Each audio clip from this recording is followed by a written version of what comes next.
Welcome back to another episode of Inner Warmup, where your inner work begins. My name is Taylor Lace Morrison. I'm the founder of Inner Workout, and you, as always, are our expert guest. Thanks for being here. If you've listened to the show regularly, you know the deal. If you are new, I like to start episodes with a little mini practice to get you into the present moment, and in this context, into your physical body. So what I want to do is just give you a few moments to start to move organically.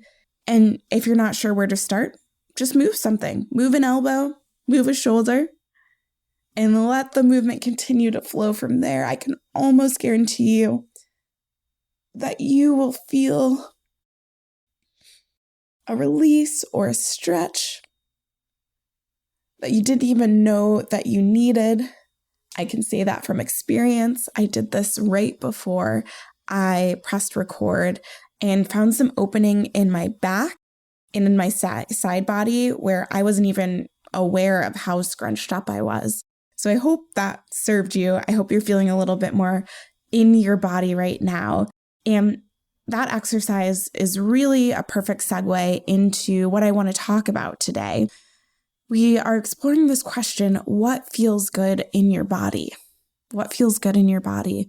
And I love our tagline for the show, where your inner work begins, because this show is also where my inner work begins. Every episode, I'm sitting here, I'm reflecting on the question as well.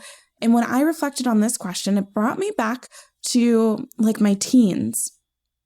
And I thought about how for a long time, I didn't really know what felt good in my body because I was so focused on how my body wasn't performing as expected. So in dance, I'd be thinking about how my leg wasn't as high as I wanted it to be.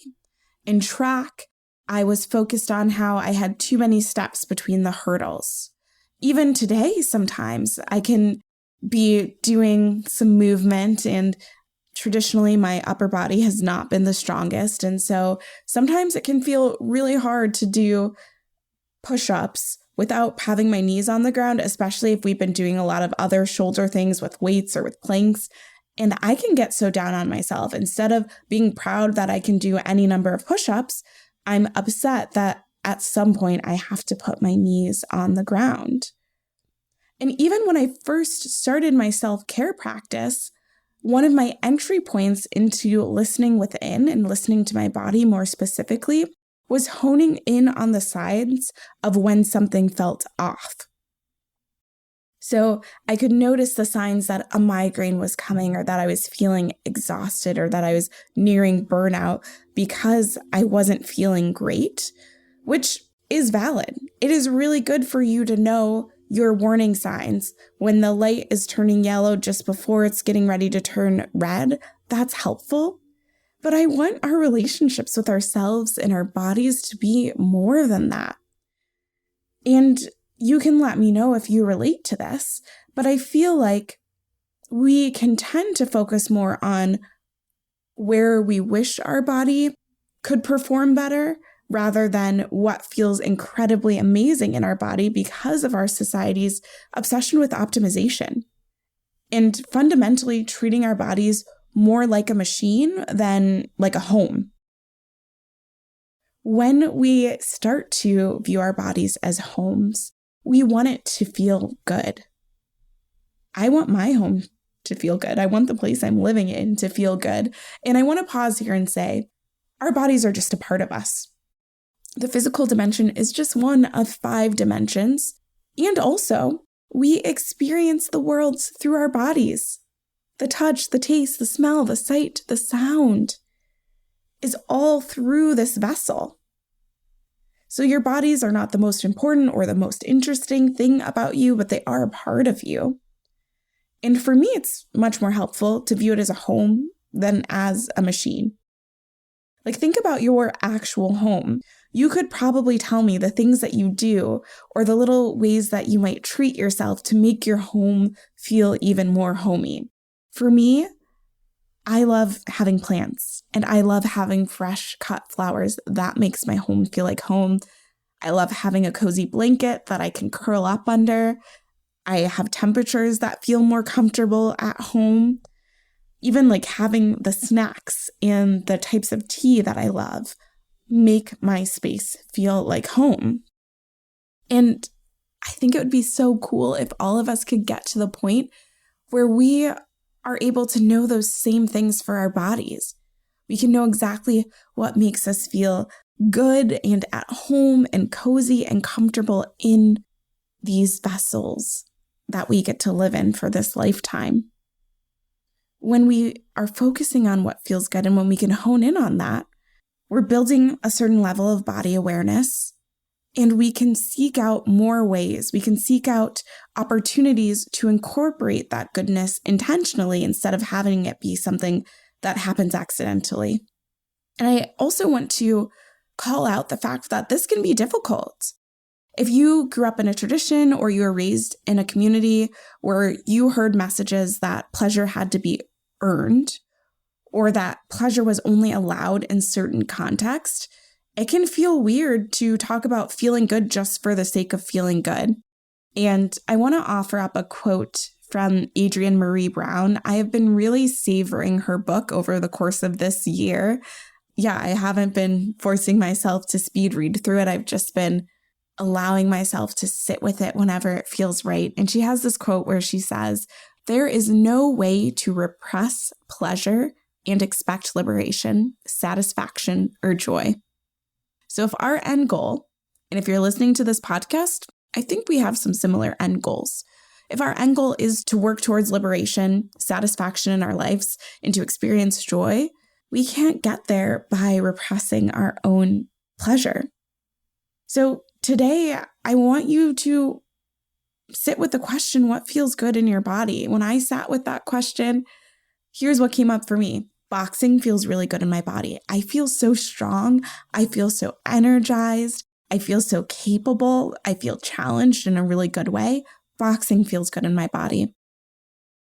Cuddling with Matt, my husband, and my dog Blue, that feels really good in my body. Eating an acai bowl, and we're kind of transitioning in weather in Chicago, so I'm specifically thinking of when it's like a hot summer morning and I'm putting my spoon into an acai bowl and it's like sweet and it's cool. Oh, that feels so good in my body. Eating some fresh fruit feels amazing in my body. Those are some things that come to mind. I could keep going, like the feeling, yes, of being in a bath, but also when you step out of an Epsom salt bath and you just feel like this tension that you didn't know you were holding on to melt away from your body. Man, that feeling is incredible. Also, shout out because we do now have bath soaks available. So if you're like, yes, I'm into that experience, you should check out our reunion bath soak. I didn't plan that. That's actually not in my notes for today. I started riffing some extra things that feel good in my body, and a bath is definitely up there. So take some time, sit with this question, really start to explore. And I don't want you to be discouraged. If you are sitting with this question and you don't have answers right away, you're still getting information. This time of reflection is still worth it, okay? So I'm turning the mic over to you. What feels good in your body?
Thanks for taking some time for yourself to sit and to explore. I hope you gain some insights that are going to be helpful for you. And again, this question is a starting point. If you couldn't fully answer it, you can spend the rest of the week, the month, your life answering it. I know I certainly am going to. Well, we're nearing the end of this episode, so this is where I get to ask you to share this episode if it resonated with you. That's how we get more folks to find out about the show. And if something really hit home, feel free to take a screenshot or send us a DM. We love hearing how these episodes hit home with you. Thank you for your time, and thank you as always for your expertise. Take care.